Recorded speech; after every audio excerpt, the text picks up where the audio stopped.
Hi there, this is Lady Casha. I hope everybody's doing good. I am here with a message for the week beginning Sunday, September 11, 2022. I've asked to be shown the energies for people listening to this message, and I suggest that you center yourself in your soul's energy before you listen, and ask your higher mind to be made aware of how to use the information, what's specifically for you. The week begins with a practical focus. The eyes are on the physical and material reality and all that comes with it.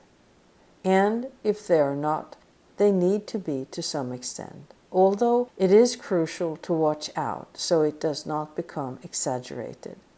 Education is highlighted as well.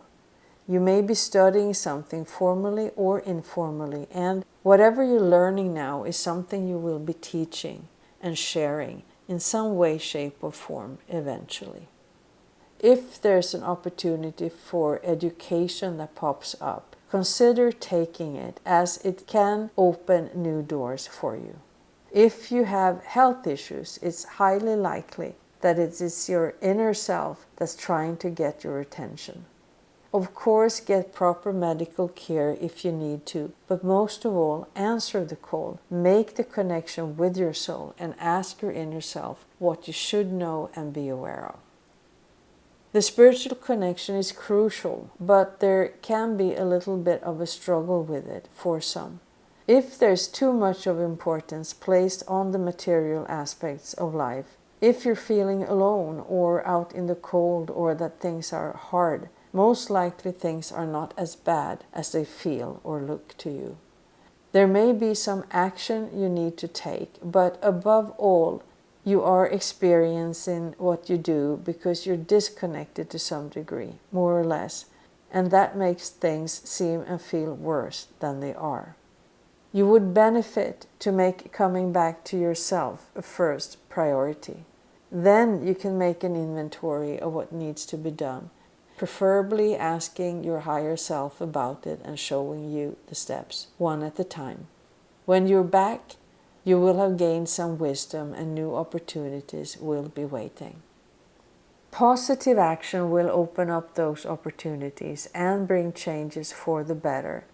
Just make sure that they are anchored in your spiritual being before you proceed. You may also have to be firm, stand your ground and not give in. It's not necessarily towards someone else, although it could be, but it's more likely towards yourself. Being spiritually fit is not something we get into being once and for all and then we don't think about it.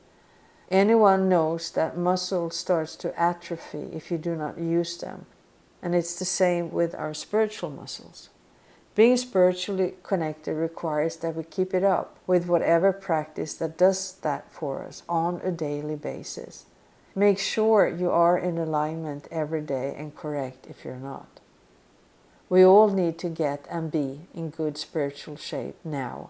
As our world is changing, the margins aren't that big. During the week there may be good messages arriving, and the energy of opportunities already mentioned is very strong. And that's as a result of us moving forward in integrity with our spiritual nature.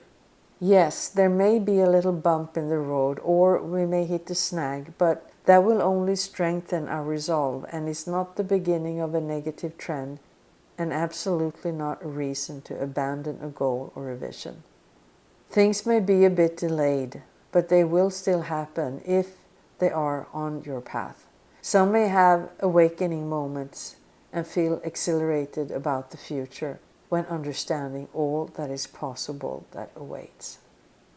And that was the message for this week. If you want me to look at your personal energies, you're most welcome to reach out. I'd be happy to. I wish you a wonderful, magical, mystical week. Peace and blessings to all.